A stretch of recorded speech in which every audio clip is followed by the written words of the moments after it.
Hey, I'm Siddharth, and with me is Atul. We are the hosts of the podcast series Unblown, a series where we take a cultural oddity or a consumer oddity or a fact that has blown us and we pull the thread and find out what's driving those. So, what do we have in store? What we have today, Sid, is we're going to talk about how consumers in India love to shop online at 12:27 a.m. Wow, that's really specific. Absolutely. It's crazy. Research has shown that that's the time that Indians love to shop at night. That seems odd. I'm not sure. The first time I read it, normally things like this leave us blown. This didn't even leave me blown. It left me feeling there's no chance. This can't be it. And then I started going down the rabbit hole, started looking at, looking at Google for information, looking at ChatGPT for information. And it's amazing how Indians love to shop at night, online, on their mobiles, lying down in their bed. It's incredible. That's interesting. So let's take for a minute that's true. Okay? I'm not sure if it is, but let's take a minute that's true. What we do know is, at least when I used to work in the CPG, the grocery and the beauty personal care space, that there were circadian rhythms to shopping. While consumption continued through the month. Yeah. As far as shopping is concerned, be it online or offline, the first week and the last week were the busy times when people used to go and shop. And that's partly to do with many things like pay cycles. People used to get their salaries, and therefore when they get their salaries, they start buying it. Yeah. Partly to do with the way retailers used to get more people to come into the store in the first few weeks, of the combination. But there was some sort of circadian rhythm. So that I give you that. But to then pinpoint a specific time, that seems very odd. I think one of the key drivers to this is the fact that when we're talking about this nature of shopping, we're really referring to shopping that is emotional in nature, okay, rather than very need-based in nature. So some of the examples you took of CPG and FMCG is really about grocery shopping or shopping that's related to a monthly requirement that the household has. A lot of the stuff that research shows on this online shopping is that it's the time of the night, whether it's 12:27 or it's 11 p.m., 11:30, that's the time that a lot of people in Indian metros have privacy. That privacy is what is driving them to actually be able to do things that they can't do. And which is why a lot of this is driven with mobile based shopping. So interesting. So one of the reasons that you're saying, okay, let's try and break this down a little bit into a logical flow. So let's park the 12:27 because you and me can debate that. Yeah, absolutely. Right? But let's say it's 10 to 12. Let's give that bandwidth, okay? Because that will help this conversation move forward. If it's 10 to 12, I get the point on privacy and I get the point on mobile phones. Yeah. So you are alone. You have a mobile phone in front of you. Yeah. And you don't have other pressing matters, work, family, people around you to take the call of, I want to buy something. And I'm assuming that something is expensive or discretionary for that. Discretionary, absolutely. As you said. So it's very, like I said, it's very emotion based. I think one of the drivers is also at that time, there's a certain amount of boredom. And as we all know that there is this tendency of doom scrolling. There's a tendency of just going down Reels, Instagram.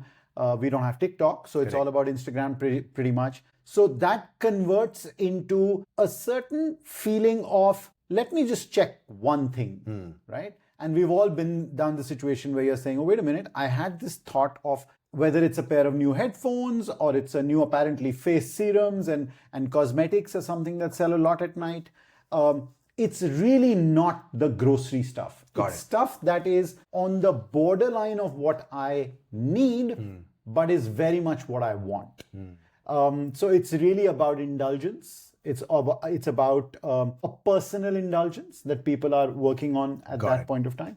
And I think that's understandable. It's something that we can get our head around, but it's still a little bit of a mind-blowing kind of piece of information. It is. No, but I get that. I get that, I'm free from the world. I want to just scroll. And in my scroll, with the advertising, with the meta system or with the Google system that it is, they throw a lot of stuff that potentially inspires you to buy.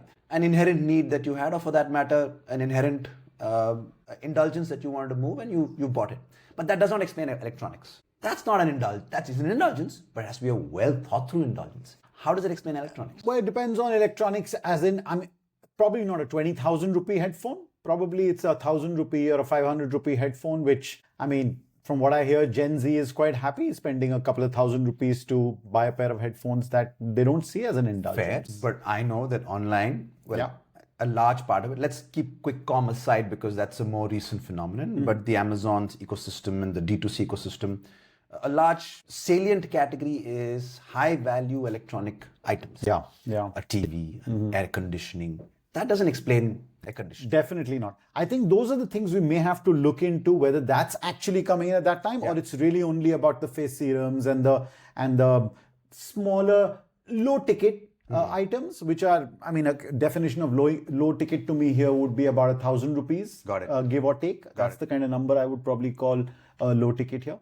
What's also interesting is research shows, a lot of e-commerce companies talk about this, that it's late night shopping is great for the top line, but is a pain for the ops team in the morning because you get a lot of returns. Correct. Apparently, people, especially if you've got cash on delivery involved, a lot of people turn around the next morning and say, "Wait a minute, why did I do that?" Exactly. Right? In the bright lights of day, you suddenly question what you did the night before, and you turn around and say, wait a minute, do I really want this thing? And then when it comes for delivery, you just turn around and say, no, thank you. So that's a pain for e-commerce delivery systems, right? And CODs. I work with a bunch of startups and they said, you know what, the biggest pain of a D2C business is these returns, this cash on delivery. Someone's placed an order, there's very little investment.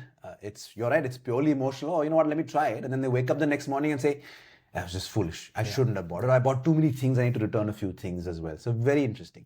But I have a theory on electronics. Go ahead. Now that we are talking about it, and I was trying to poke a hole on, I get it. It's emotional. I get it. It's an individual decision of buying a cosmetic, buying a headphone. I don't need to take a collective call with the family. And those are sort of fragrance, for example, surprisingly, large part of fragrance is online. Skincare, what's good for me may not be good for my family. Some of these categories you would not have expected how they've turned out in the last few years. But the common thing about these categories is these are new categories, these are new habits driven by aspiration. They're not a collective decision in the family. I want a moisturizing cream that works for me, and therefore it's an individual decision, and it's emotional and maybe indulgent and discretionary, and therefore those categories have worked. And I get it. Those categories, when you're doom scrolling, you are probably taking the decision to buy. And these are self-soothing kind of decision systems.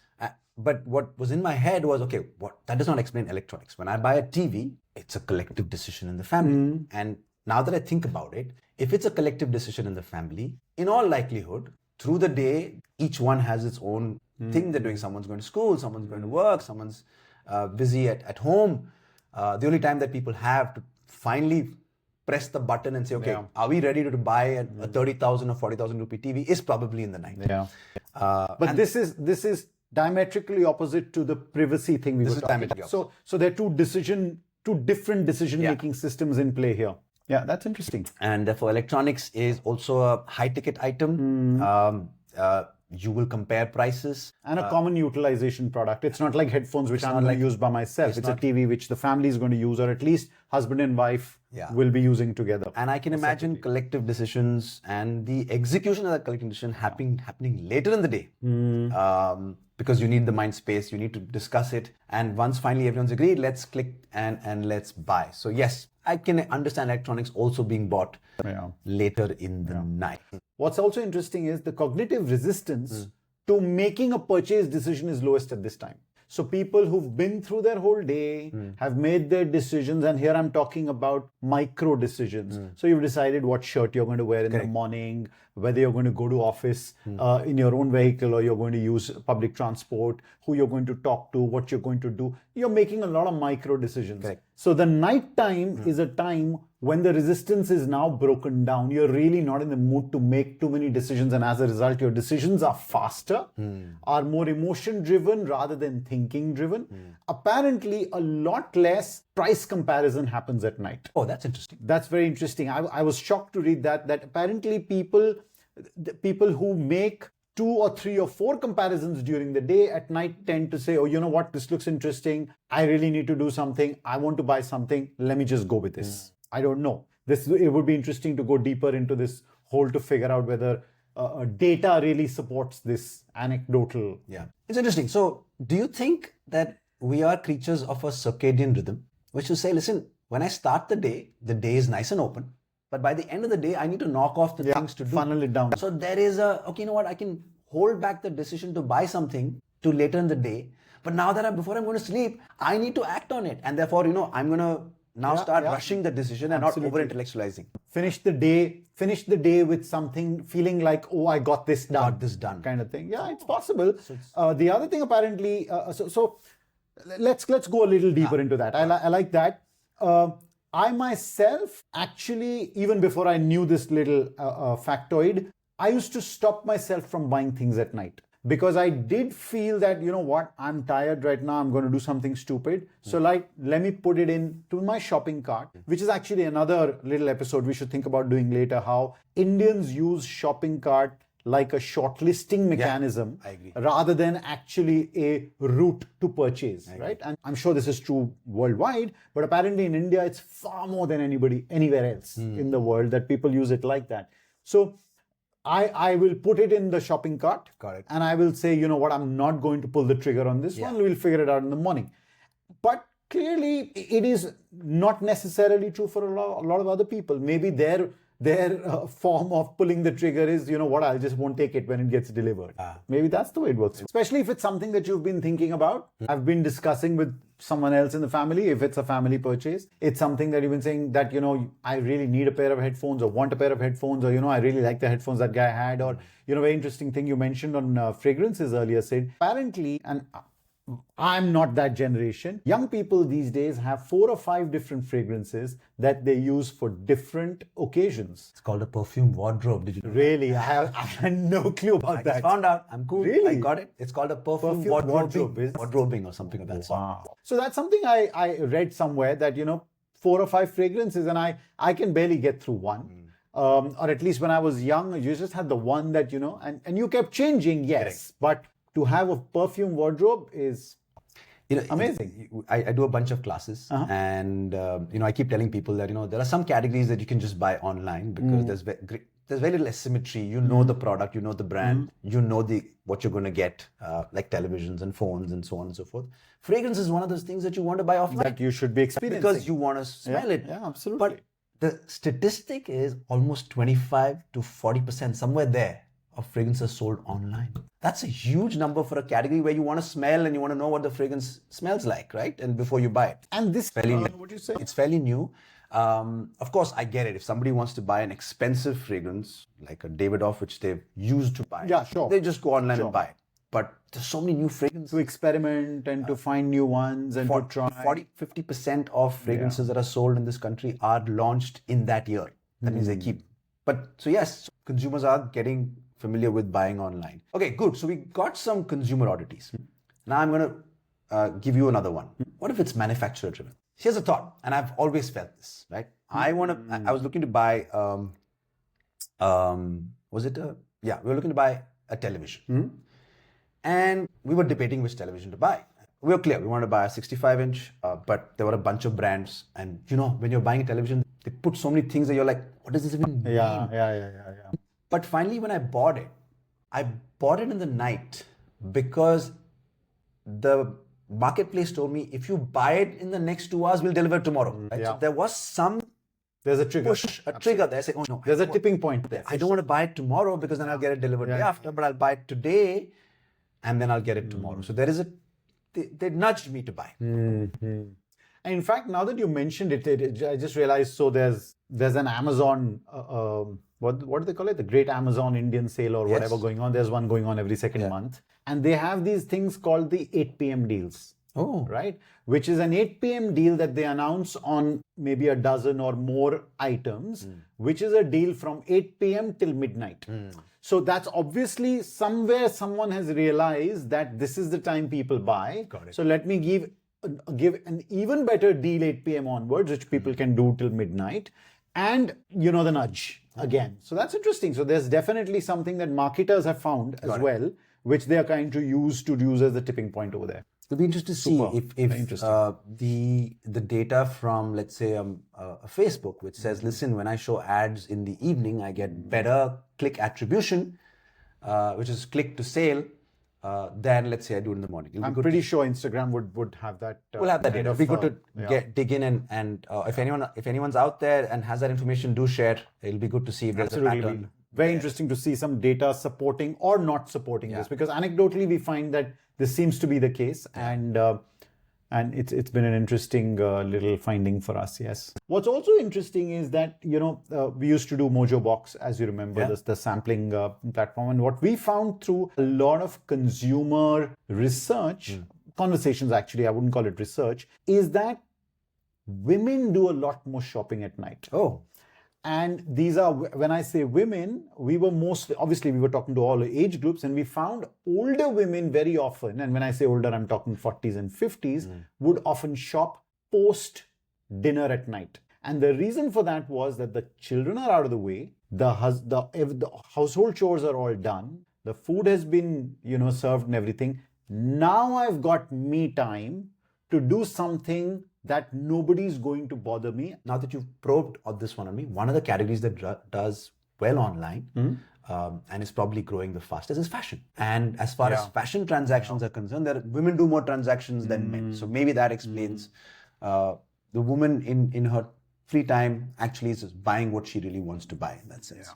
That's probably true as well. So there is some truth in that. What else? What else are we missing? You think we're missing anything else, or you think we've covered everything else? Any other sort of fact that could be driving this, or any other sort of behavior that could be driving this? We talked about it earlier, but you mentioned Meta and Instagram again. So I think it cannot be overstated how much of this is related to the intermingling of entertainment and shopping. Totally. The amount and number of times I have caught myself on Instagram for about 10-15 minutes without even realizing it. Yeah. Because you're just scrolling, or on YouTube as well. I've started a lot of videos on YouTube that one ends up watching.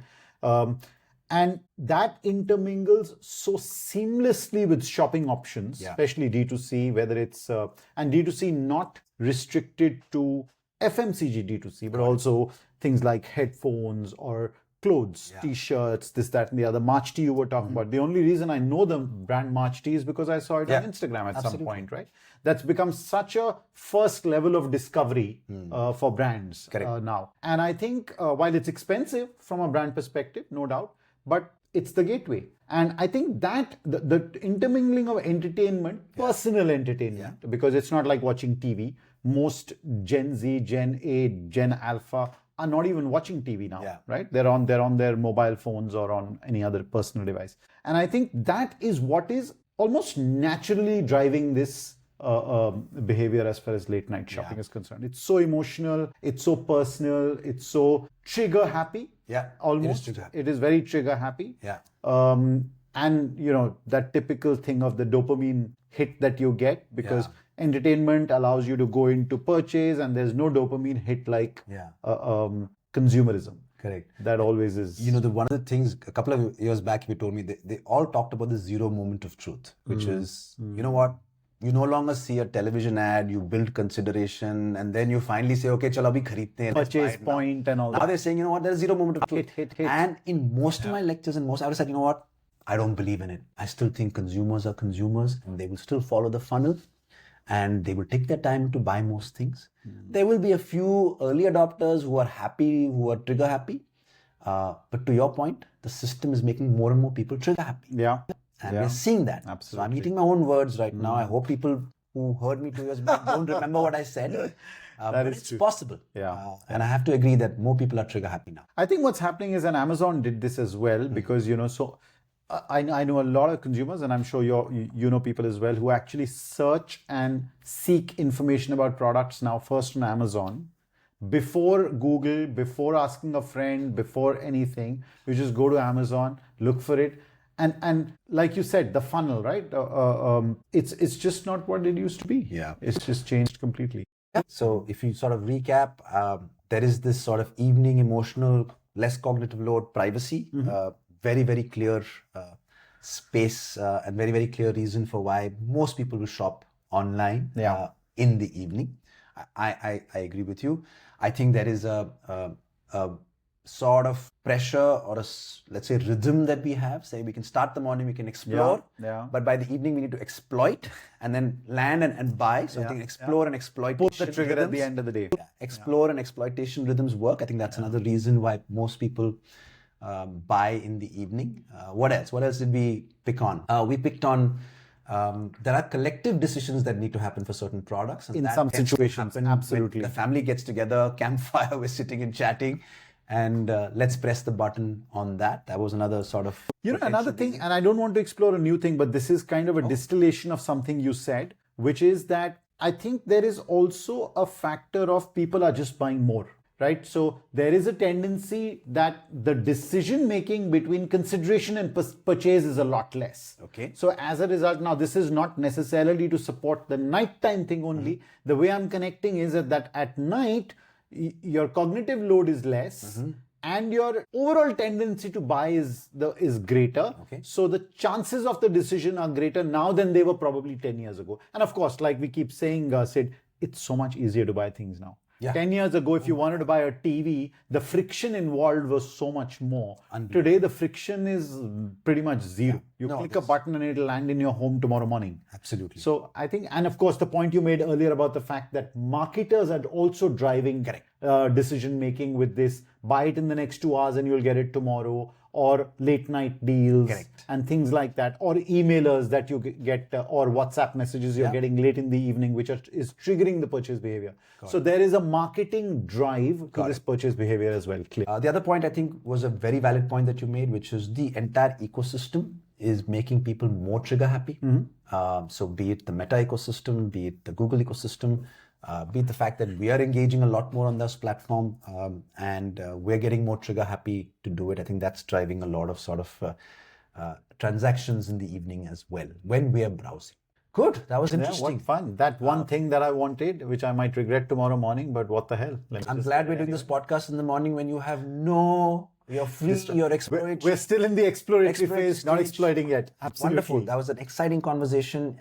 Would love to hear the thoughts of the listeners if they have any other reason that they think that this is happening or any other oddity that they want us to pull the thread on. Absolutely. We'd love it for you. Get curious and come back to you. And we'll meet you again very, very soon. We'll talk about another factoid or an oddity in the marketing world or consumer world and come back. See you soon.